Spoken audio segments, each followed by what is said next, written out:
Very good morning, everyone. Today we will discuss about the chapter 14, and the name of the chapter is Our Environment. In this chapter, we will discuss about the greenhouse effect, global warming, and some ways to reduce the global warming and save the environment. So let us start this chapter with the introduction of greenhouse effect. So the very first question that arises in our mind is that what is greenhouse? What do you mean by greenhouse? Greenhouse is a glass enclosure. Greenhouse is a glass enclosure used for growing plants in cold environment या climate. Green house बच्चे क्या होता है? एक glass का house होता है जिसको हम यूज करते हैं प्लांट को ग्रो करने के लिए कोल्ड क्लाइमेट में। जब बहुत ज्यादा ठंड होती है तो बहुत सारे प्लांट्स ऐसे होते हैं जो प्रॉपरली ग्रो नहीं कर पाते वैसे क्लाइमेट में, तो उनको ग्रो करने के लिए हम एक ग्रीन हाउस बनाते हैं। मीन्स एक ग्लास का हाउस बनाते हैं जिसमें हम उन प्लांट्स को रखते हैं और वो इजीली ग्रो कर पाते हैं। तो ऐसा क्या करता है वो ग्रीन हाउस जिससे प्लांट ग्रो करने लग जाते हैं? अब डे के टाइम पे जो सनलाइट होती है वो ग्लास के थ्रू एंटर होगी।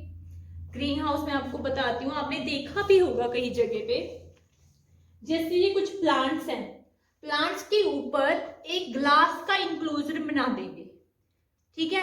अब जब डे के टाइम पे जो सनलाइट है वो उस ग्लास के अंदर एंटर करेगी तो प्लांट्स को हीट मिलेगी, और रात के टाइम पे जब सनलाइट नहीं होगी, मींस टेम्परेचर काफी डाउन हो जाएगा, तो वो जो ग्लास के अंदर हीट चली गई थी दिन के टाइम में वो बाहर नहीं निकल पाएगी, वो ग्लास के अंदर ही रहेगी, जिससे जो प्लांट्स हैं उनको हीट मिलती रहेगी और वो ग्रो कर पाएंगे, ठीक है। तो इसमें क्या लिखा है आपकी बुक में? In a greenhouse sunlight heats the plant and the air inside the enclosure during the day. At night the glass enclosure prevent heat from escaping out. Day के टाइम पे जो हीट है वो glass के अंदर चली गई जिसमें प्लांट्स रखे हुए थे, ठीक है, और रात के टाइम वो ग्लास उसको बाहर जाने के लिए अलाउ नहीं करता, वो हीट ग्लास के अंदर ही रहेगी, जिससे जो प्लांट्स है उनको वार्मथ मिलती रहेगी और वो ग्रो कर पाएंगे, ठीक है।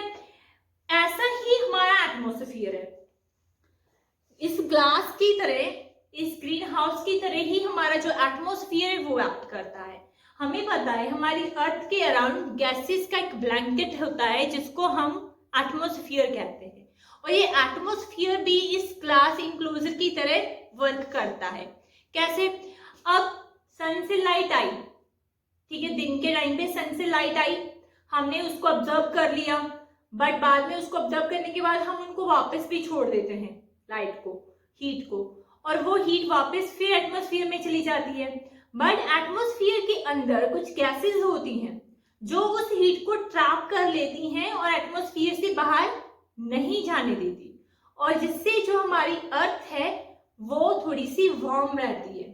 अगर सारी हीट अर्थ से बाहर चलेगी रात के टाइम पे तो हमारी जो अर्थ है बहुत कोल्ड हो जाएगी और हम यहाँ पे नहीं रह पाएंगे। तो जो ग्रीन हाउस, जो हमारे अर्थ के अराउंड एटमॉस्फेयर है, उसमें गैसेस होती हैं जिनको ग्रीन हाउस गैसेस भी कहा जाता है। वो गैसेस क्या करती हैं? सन की हीट को ट्रैप कर लेती हैं और उसको बाहर एटमॉस्फेयर से बाहर नहीं जाने देती, जिससे जो हमारी अर्थ है वो थोड़ी सी वार्म रहती है रात के टाइम पे भी, ठीक है। तो इस इफेक्ट को हम बच्चे ग्रीन हाउस इफेक्ट कहते हैं। बुक में क्या लिखा है आपकी? Earth atmosphere also act like अ ग्रीन हाउस। जो अर्थ का एटमॉस्फेयर है, मींस अर्थ के अराउंड जो गैसेस का ब्लैंकेट है, वो किसका काम करता है? ग्रीन हाउस का। Earth surface warms up in the sunlight during the day. अब दिन के टाइम पे तो जो अर्थ की सरफेस है वो किसके कारण वार्म हो रही है? सनलाइट के कारण। It cools at night bye releasing the heat back into the air. अब रात के टाइम पे जो अर्थ की सरफेस होती है वो कूल डाउन हो जाती है, क्योंकि जो हीट उसने दिन के टाइम पे ली थी उसको वो वापस एयर में छोड़ देती है। सम ऑफ दिस हीट, इसमें से जो कुछ हीट होती है उसको गैसेस क्या कर लेती हैं, ट्रैप कर लेती हैं। कौन सी गैसेस ट्रैप करती हैं, जैसे carbon dioxide, methane, water vapours, ये क्या करते हैं, हीट को ट्रैप कर लेते हैं। This trapped heat keeps the environment warm and prevent it from becoming freezing cold at night. तो ये ट्रैप्ड हीट क्या करती है, हमारे एटमॉस्फेयर को वार्म रखती है। अगर ये हीट को ट्रैप नहीं करेंगे तो जो हमारी अर्थ है वो रात के टाइम पे बिल्कुल कोल्ड हो जाएगी, बिल्कुल जम जाएगी, इतनी ठंड हो जाएगी। ठीक है, तो एक ग्रीन हाउस इफेक्ट क्या करता है, हमारी अर्थ को वार्म रखने में हेल्प करता है। So the effect by which gases in the earth atmosphere trap heat and help the earth remain warm is called greenhouse effect. Greenhouse effect क्या है, the effect by which gases in the earth atmosphere trap heat, heat को trap करेंगी कौन, atmosphere gases क्या करेंगी, heat को trap करेंगी, and help earth remain warm, और अर्थ को हेल्प करेंगी वार्म रहने के लिए। इस इफेक्ट को हम ग्रीन हाउस इफेक्ट कहते हैं। ठीक है बच्चे, अब कौन कौन सी गैसेस हैं जो हीट को ट्रैप कर सकती हैं, carbon dioxide, water vapours and methane. ये कुछ इंपॉर्टेंट गैसेस हैं जो सन की हीट को, या हम जो हीट रिलीज करते हैं रात के टाइम पे, उसको ट्रैप करके अर्थ को वार्म रखती हैं। तो ग्रीन हाउस गैसेस भी कहते हैं इनको। तो क्वेश्चन बच्चे ऐसे बन जाता है, what are the green house gases, और कौन कौन सी गैसेस होती हैं ग्रीन हाउस। तो आप क्या लिखोगे, carbon dioxide, methane and water vapours. ठीक है, अब नेक्स्ट, कई बार क्या होता है बच्चे कि आजकल हम जो हमारी एक्टिविटीज हैं, ह्यूमन एक्टिविटीज हैं, उससे क्या हो रहा है, जो ये ग्रीन हाउस गैसेस हैं इनका अमाउंट इंक्रीज हो रहा है। ठीक है, ये इंक्रीज हो रही है डे बाय डे। ठीक है, अब ग्रीन हाउस गैसेस अगर इंक्रीज होगी तो ये ज्यादा हीट को ट्रैप कर पाएंगी, ज्यादा हीट को ट्रैप करेंगी तो जो हमारी अर्थ है वो ज्यादा वार्म हो जाएगी। तो इसको हम क्या कहेंगे, ग्लोबल वार्मिंग। ग्लोबल वार्मिंग क्या होता है, जब बहुत ज्यादा टेम्परेचर हाई हो जाता है अर्थ का, उसको हम ग्लोबल वार्मिंग कहते हैं। तो अब क्या होगा अगर ग्रीन हाउस गैसेस हैं वो बहुत ज्यादा हो जाएंगे। ठीक है, what happen if there are too much green house gases in the atmosphere. अगर ये carbon dioxide, methane, water vapours atmosphere में बहुत ज्यादा हो गए तो क्या होगा। ठीक है, अब पहले तो ये क्वेश्चन बनता है कि ये बहुत ज्यादा होते कैसे हैं। तो वो बच्चे हमारी जो ह्यूमन एक्टिविटीज है उसकी वजह से ही कार्बन डाइऑक्साइड, मीथेन और वाटर वेपर्स का अमाउंट है जो एटमोस्फियर में वो इंक्रीज होता है। कैसे होता है, human activities are increasing the green house effect. जो हमारी कुछ ऐसी एक्टिविटीज हैं जिससे जो ग्रीन हाउस इफेक्ट है वो इंक्रीज हो रहा है। कैसे, जो car, buses, factories burn fossil fuels, जो भी हम कार यूज करते हैं, बसेज यूज करते हैं, ये सारी क्या करती हैं, फॉसिल फ्यूल्स को बर्न करती हैं, जिसमें से गैसेस रिलीज होती हैं।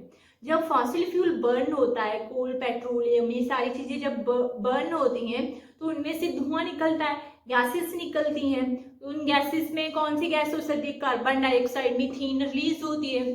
ठीक है, और ये ज्यादा हीट अगर ज्यादा इंक्रीज होंगी, this increasing the green house gases in the air. ज्यादा यूज करेंगे हम कार, बसेस को, पेट्रोल को, कोल को, तो क्या होगा, ग्रीन हाउस गैसेस इंक्रीज होंगी एटमोस्फियर में। And increasing green house gases means more heat being trapped and earth become warmer than normal. अगर एटमोस्फियर में बहुत ज्यादा ग्रीन हाउस गैसेस हो जाएंगे तो क्या होगा, ज्यादा हीट को ट्रैप करेंगे, वो ज्यादा हीट को ट्रैप करेंगी तो जो टेम्परेचर होगा वो बहुत ज्यादा इंक्रीज हो जाएगा नॉर्मल से, जिससे जो हमारी अर्थ है बहुत ज्यादा वार्म हो जाएगी। इस ज्यादा वार्म होने को, अर्थ का टेम्परेचर ज्यादा हाई होने को हम क्या कहते हैं बच्चे, global warming. An increase in greenhouse gases means more heat being trapped and earth becoming warmer than normal. This usually rapid warming of earth due to increase in greenhouse gases is called global warming. अब इस temperature increase हो गया, green house gases increase हुई, green house gases ने ज्यादा heat को trap किया, जिससे जो हमारी अर्थ है वो ज्यादा हॉट होगी, तो इसको हम क्या कहेंगे बच्चे, ग्लोबल वार्मिंग। अब नेक्स्ट क्वेश्चन होता है कि जो ये ग्लोबल वार्मिंग है ये हमारे एनवायरनमेंट को कैसे अफेक्ट करती है। बच्चे जो ग्लोबल वार्मिंग है इससे क्या होगा, जब टेम्परेचर हाई हो गया हमारी अर्थ का, तो जो भी आइस कैप्स हैं, जो भी ग्लेशियर्स हैं वो मेल्ट हो जाएंगे। जितनी भी आइस है पोल्स के ऊपर या ग्लेशियर्स हैं वो मेल्ट हो जाएंगे। जब ग्लेशियर मेल्ट होंगे तो बहुत सारा पानी होगा, वो पानी कहाँ जाएगा, वो पानी मैदान वाले इलाकों में आ जाएगा, जिससे क्या होगा बच्चे, फ्लड होगा। ठीक है, तो फ्लड की सिचुएशन आ जाएगी ग्लोबल वार्मिंग से। और क्या हो सकता है, जो वेदर है हमारा वो इम्बैलेंस हो जाएगा वेदर में। जब रेनफॉल होनी चाहिए तो नहीं होगी, जब नहीं चाहिए हमें रेन तो बहुत ज्यादा रेनफॉल होगा, तो वेदर में चेंजेस आ जाएंगे। ठीक है, और क्या हो सकता है, ड्राउट्स आ सकते हैं, फ्लड्स आ सकते हैं, इरेगुलर रेनफॉल हो सकती है।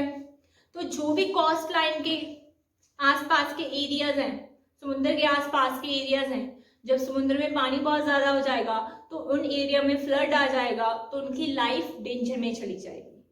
ठीक है, तो इतना बड़ा इम्पैक्ट पड़ सकता है ग्लोबल वार्मिंग का। ठीक है, तो जो इसी वजह से कहा जाता है कि कोल और पेट्रोलियम को कम से कम यूज करो, पोल्यूशन मत करो, क्योंकि अगर ये गैसेस इंक्रीज होंगी एटमॉस्फेयर में तो ज्यादा हीट ट्रैप होगी और हमारा जो अर्थ है वो बहुत ज्यादा हॉट हो जाएगी।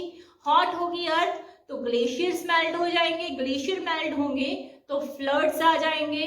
ठीक है, जो वेदर है उसमें इम्बैलेंस हो जाएगा वेदर। ठीक है, जब ठंड पड़नी चाहिए गर्मी पड़ रही है, गर्मी होनी चाहिए तो ठंड हो रही है, तो सारा कुछ इम्बैलेंस हो जाएगा।